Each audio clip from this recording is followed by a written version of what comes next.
Começa mais uma edição do JR 15 Minutos, podcast da Record que aprofunda as notícias que mais mexem com a nossa vida. Na Casa Branca, o presidente Donald Trump confirmou que uma delegação está a caminho de Moscou para discutir a proposta de cessar fogo com os russos. Uma negativa de Moscou pode abalar a relação entre Donald Trump e Vladimir Putin. Após mais de 3 anos de guerra, o mundo aguarda com ansiedade uma trégua no conflito entre Rússia e Ucrânia. Um cessar-fogo de 30 dias foi colocado na mesa durante uma reunião entre o governo ucraniano, a Arábia Saudita e os Estados Unidos. A Ucrânia já aceitou a proposta, mas a adesão da Rússia ainda é incerta. Representantes dos Estados Unidos estão em Moscou para tentar selar esse acordo. Mas será que o Kremlin vai aceitar? Quais são os principais interesses da Rússia nesta negociação? O que levou a Ucrânia a aceitar a proposta nesse momento? Esse possível cessar-fogo pode realmente abrir caminho para um acordo de paz duradouro? Para nos ajudar a entender os bastidores dessa negociação e o que isso pode significar para o futuro, recebemos Leonardo Paes, professor de Relações Internacionais e pesquisador do Núcleo de Prospecção e Inteligência Internacional da Fundação Getúlio Vargas. Olá, professor, seja bem-vindo. Olá, tudo bom? Sempre um prazer estar aqui com vocês. Nós que agradecemos.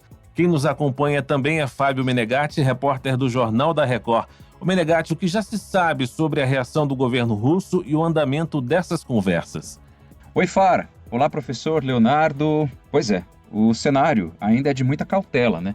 A Ucrânia já deu sinal verde para o cessar-fogo de 30 dias, o que é um passo extremamente importante. E o presidente da Rússia, Vladimir Putin, afirmou nesta quinta-feira que concorda com a ideia de um cessar-fogo de 30 dias na guerra contra a Ucrânia, mas que precisa acertar detalhes com os Estados Unidos, que é o autor da proposta. Agora, a grande questão é se o Kremlin vai aceitar as condições colocadas pela diplomacia americana. Até o momento da gravação desse podcast, nenhuma informação foi divulgada. Agora, há um ponto de tensão. Horas após a Ucrânia concordar com a proposta, a Rússia lançou um ataque aéreo noturno em Kiev na madrugada de quarta-feira, segundo o prefeito da capital ucraniana. E esse ataque aconteceu logo após a reunião entre os representantes diplomáticos dos Estados Unidos e da Ucrânia na Arábia Saudita, para discutir exatamente o fim da guerra com a Rússia. Agora, professor, a efetivação do acordo de cessar-fogo depende, naturalmente, da adesão russa. Putin estaria realmente disposto a aceitar a trégua na Ucrânia? Tudo bom, Menegatti? Bom, o que acontece é que o Putin já se manifestou hoje mais cedo. Ele já disse que, muito diplomaticamente, ele é a favor, sim, do cessar-fogo, mas ele é a favor do cessar-fogo que leve a uma paz duradoura, né? Então, na realidade, durante boa parte da semana, a gente ouviu os americanos dizendo, e assim como os ucranianos, que a bola está na quadra dos russos, né? Os russos sabem que não querem ficar com essa pecha de ser aquele que não coopera, não quer trabalhar para a paz e ficar no lado bom do Donald Trump. Então ele está dizendo basicamente, sim, eu quero, mas essa paz, esse cessar-fogo, ele tem que ter algumas garantias e essas garantias não estão postas ainda. Então estamos muito dispostos a negociar, mas esse modelo ainda não serve. Então ele basicamente tenta jogar de volta a bola para a quadra dos americanos. Pois é, professor, quais são as principais demandas da Rússia para aceitar o cessar-fogo? Quais são as exigências? Será que elas podem ser consideradas inaceitáveis pela Ucrânia? Já tem uma ideia disso? A gente não sabe de todas, obviamente, mas a principal delas é em relação aos territórios, né? A ideia é de que os territórios que já foram ocupados pela Rússia sejam entendidos enquanto já territórios russos, legitimados enquanto territórios russos. E esse era o ponto onde a Ucrânia e o próprio Estados Unidos, antes de Donald Trump e a Europa, também não concordavam. A ideia de qualquer tipo de negociação não poderia levar em conta que os territórios já ocupados pela Rússia, inclusive a Crimeia, não deveria ser entendido enquanto território russo. Por obviedade, isso que travou o acordo até esse momento. E nesse contexto, a única diferença é que o Zelensky, a Ucrânia, capitularam, de certa maneira, em aceitar qualquer tipo de acordo de cessar-fogo agora, me parece um pouco em função da última reunião, que foi muito mal, né? Quer dizer, que a Ucrânia basicamente ficou com a sua ajuda militar vindo dos Estados Unidos congelada. Professor, por falar nisso, a Ucrânia afirmou estar pronta, para aceitar essa proposta dos Estados Unidos. Como o país pretende negociar a paz sem comprometer sua integridade territorial, especialmente após a anexação de regiões por parte da Rússia? Ou o senhor acredita que a integridade territorial da Ucrânia já foi comprometida? Então, como eu disse, a ideia de integridade territorial era até agora o elemento de não se discutir na Ucrânia e na Europa, né? Até nos Estados Unidos de Biden. Não se aceitava a ideia de que a Ucrânia começaria uma conversa sabendo que perderia território. Isso já passou, me parece. Eu acho que isso já é uma clareza de que a Ucrânia já vai aceitar conversar, sabendo que não vai ter tudo de volta, mas é incerto ainda saber o quanto que a Ucrânia está aceitando perder esse acordo. Naturalmente, a gente não sabe essa informação, eles não vão dizer essa informação, porque isso é o cerne da questão que vai levar russos e ucranianos eventualmente à mesa de negociação. Caso a Rússia não aceite, professor, quais medidas os Estados Unidos podem adotar contra o país? Isso é interessante, né? Porque a percepção que me parece que está na Rússia nesse momento é que os Estados Unidos tentou fazer uma leve armadilha com eles. Brigou com os ucranianos, disse que congelou dos ucranianos a ajuda militar, e agora, 2 semanas depois, aparece com uma proposta dizendo: olha, Rússia, aceita essa proposta de cessar-fogo, se vocês não aceitarem, a gente vai retomar a ajuda militar ucraniana. Mas, para os russos, isso parece uma pequena armadilha, né? Que quer enganar o bobo. Porque a ajuda americana para a Ucrânia já existia até 2 semanas atrás, e a Rússia continua ganhando o conflito, paulatinamente, a muito custo, mas está numa situação melhor do que a Ucrânia. O tempo, nesse momento, favorece a Rússia. Então, nesse contexto, só os americanos dizerem que vão retomar a ajuda para os ucranianos, isso não é uma ameaça muito grande para os russos. Então, realmente, eu, russo, não teria por que aceitar, nesse momento, o cessar-fogo. Professor, de que forma a postura cautelosa da Rússia em relação ao cessar-fogo influencia a estabilidade e a segurança na Europa, considerando as preocupações de líderes europeus sobre as ambições de Putin? Os líderes europeus, desde o início do conflito, estão muito preocupados com qualquer tipo de ambição maior russa. Não acho que eles achem que acabou ali. Na cabeça deles, a Rússia tem um poder, uma lógica imperial maior. Também não acho que eles acham que como se a Rússia fosse querer invadir até Portugal. Não é isso. Mas que ela vai querer consolidar a sua força, especialmente na região que ela tinha poder no passado. Então, que poderia estar hoje em risco seria a Moldova, por exemplo, que não é parte da União Europeia nem da OTAN, e está ali na fronteira, especialmente com a Ucrânia. Os países bálticos talvez poderiam sofrer mais ameaças. Então, a grande preocupação, a em pese que estamos na OTAN, o que é um grande risco. Então, na realidade, o aparente risco do Putin nesse momento é que não agora, que ele está muito debilitado em função da guerra da Ucrânia, mas no futuro ele possa querer também ter uma pretensão de aumentar, se não territorialmente, a sua influência nos países que estão também na sua fronteira. Professor, nesse contexto do conflito do leste europeu, como é que o senhor diferencia o Trump do Biden? Por que o retorno do Donald Trump à presidência dos Estados Unidos, como é que mexeu no tabuleiro da guerra? Bom, mexe muita coisa. Primeiro começa que o Biden tinha uma postura muito mais institucional e uma postura alinhada com 80 anos de tradição norte-americana de trabalhar em conjunto com os europeus nesse processo. Dedicando a sua lealdade, dedicando a sua ajuda à Ucrânia em qualquer circunstância que fosse.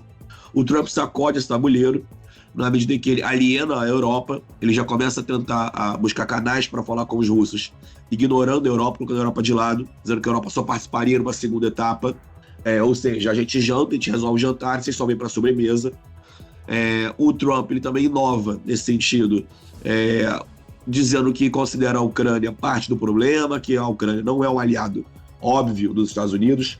O Trump ele move muito com o tabuleiro, ele tira a Europa basicamente do contexto, ele coloca a Europa num lugar secundário de negociação, ele também muda a tradição ao colocar de fato a Ucrânia como não um ator óbvio, como aliado, inclusive dizendo que romperia com a Ucrânia, dizendo que de fato lá atrás, até em reuniões passadas, que ajudaria um país que não contribui, quer dizer, ajudaria a Rússia a invadir um país que não contribuiria para a OTAN, com uma linguagem muito forte. Então, a grande mudança, para fechar essa questão, me parece, é justamente uma certa ruptura com a aliança transatlântica que, enfim, durou quase, de forma muito sólida, 8 décadas, e agora está sobre preocupação, está sobre fragilidade, em que a Europa aparentemente não conta mais de maneira consistente com os Estados Unidos.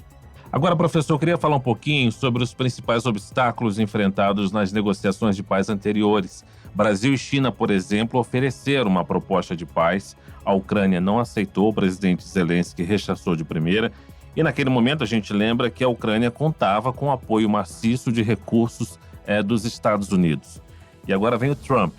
O senhor acredita que o problema estava no acordo oferecido por Brasil e China ou que muda agora é a postura dos Estados Unidos em relação ao conflito? O acordo Brasil e China, na realidade, era mais um acordo para o processo de negociação do que um acordo em si. O que a gente chama de um roadmap. Então, na realidade, a ideia era quais são os parâmetros que a gente vai fazer para negociar, quem são as pessoas que a gente vai chamar para fazer parte do grupo de mediadores, quem que eventualmente no futuro iria oferecer garantias. Era como se fosse um preparatório para um acordo. Ora, naquele momento, a surpresa estava do lado da Ucrânia, né? Que naquele momento a gente estava vendo que a Ucrânia estava resistindo muito mais à Rússia do que se esperava no primeiro momento. Algumas pessoas até chegando no segundo ano, no final do primeiro ano de conflito, achavam inclusive que a Ucrânia poderia ganhar a guerra. A Rússia entrou muito no território e a Ucrânia vinha numa contraofensiva ganhando território de volta. Chegou inclusive em algum momento a invadir parte do território da Rússia em Kursk. Então, na realidade, a Ucrânia se viu numa situação muito mais fortaleza naquele momento e achava que se conseguisse convencer o Ocidente a dar mais recurso, que sim, ela podia estar numa situação de maior força para negociar um acordo. E, professor, como um cessar-fogo de 30 dias poderia afetar a economia, especialmente nos setores de energia e commodities, considerando a importância da Rússia e da Ucrânia nesses mercados? Eu não prevejo nenhuma grande alteração em relação ao mercado de energia num cenário de um cessar-fogo de 30 dias, não é o suficiente. Se fosse um cessar-fogo que estivesse sendo discutido em bases mais sólidas, que os atores tivessem mais com interesse de fato discutir, não conseguissem visualizar um futuro muito mais promissor em relação ao conflito, que é o caso da Rússia, aí sim você poderia encontrar um cenário em que parte do debate de cessar-fogo em direção ao acordo de paz identificaria algum tipo de, como eu posso dizer, uma normalização dos fluxos internacionais de combustível. Por exemplo, já houve vozes na Europa dizendo que talvez pensaria em voltar a comprar petróleo e gás russo. Esse tipo de informação que sim, eu acho que impactaria efetivamente o mercado de energia. Agora, o cessar-fogo pelo cessar-fogo, isso eu acho que não vai ter um impacto real. Agora, os recentes ataques aéreos em Kiev, professor, ocorridos após a proposta de cessar-fogo, afetam a confiança mútua entre as partes e a viabilidade desse acordo de paz sustentável ou faz parte do conflito? Eu acho que faz parte do conflito. É relativamente normal você ter, nos momentos muito iniciais de um pré-acordo para um cessar-fogo, você ter aqueles que estão no conflito correndo para poder pegar um pouquinho mais para ficar numa posição melhor de negociação. Isso acontece em vários casos. Até em Israel e em Gaza tinha visto isso acontecer. Até porque já não há muita confiança dos dois lados de fato. Então não, eu não vejo isso como uma grande ruptura. Teria que ser um conflito, ou melhor, uma ação, um ataque muito dramático que tivesse causasse muita morte de civis para você poder de fato conseguir mexer nesse cenário. Professor, como a população civil nas zonas de conflito poderia ser impactada por um cessar-fogo temporário? E quais medidas humanitárias também seriam necessárias para apoiar essas comunidades, né, durante esse período? Bom, o cessar-fogo naturalmente ajuda muito, porque você consegue, com mais facilidade, sem risco de ser atacado, tirar a gente da zona de conflito. Você consegue levar com facilidade, sem risco de ser atacado, comboios humanitários até a zona de conflito para poder acessar as pessoas. Você consegue ajudar a reconstruir alguma infraestrutura crítica, como energia elétrica, água, esgoto, enfim, para que as pessoas possam ter acesso, mais uma vez, a esse serviço. Então, esses seriam talvez os principais elementos que impactariam no momento mais próximo, né? De novo, 30 dias não é muita coisa, mas dá para você ajudar a salvar algumas pessoas que estão numa situação de forma muito dramática. Muito bem, nós chegamos ao fim dessa edição do 15 Minutos. Eu agradeço a participação de Leonardo Paes, professor de Relações Internacionais e pesquisador do Núcleo de Prospecção e Inteligência Internacional da Fundação Getúlio Vargas. Professor Leonardo, muito obrigado. Nada, sempre prazer. Grande abraço. Outro. Agradeço também ao Fábio Menegatti, repórter do Jornal da Record. Valeu, Menegatti. Eu que agradeço, Fara, por mais uma vez estar aqui contigo, professor Leonardo. É sempre um prazer e uma honra também poder falar com o senhor. Até a próxima. Esse podcast contou com a produção de David Bezerra e das estagiárias Amanda Fuzita, Isabela Santos e Yasmin Logrado. Sonoplastia de Diego Marcondes. Coordenação de conteúdo, Deni Almeida. Direção editorial, Tiago Contreira. Vice-presidente de jornalismo, Antônio Guerreiro. Você acompanha o JR 15 Minutos no portal r7.com, nas redes sociais do Jornal da Record e nas principais plataformas de streaming. Até o próximo episódio.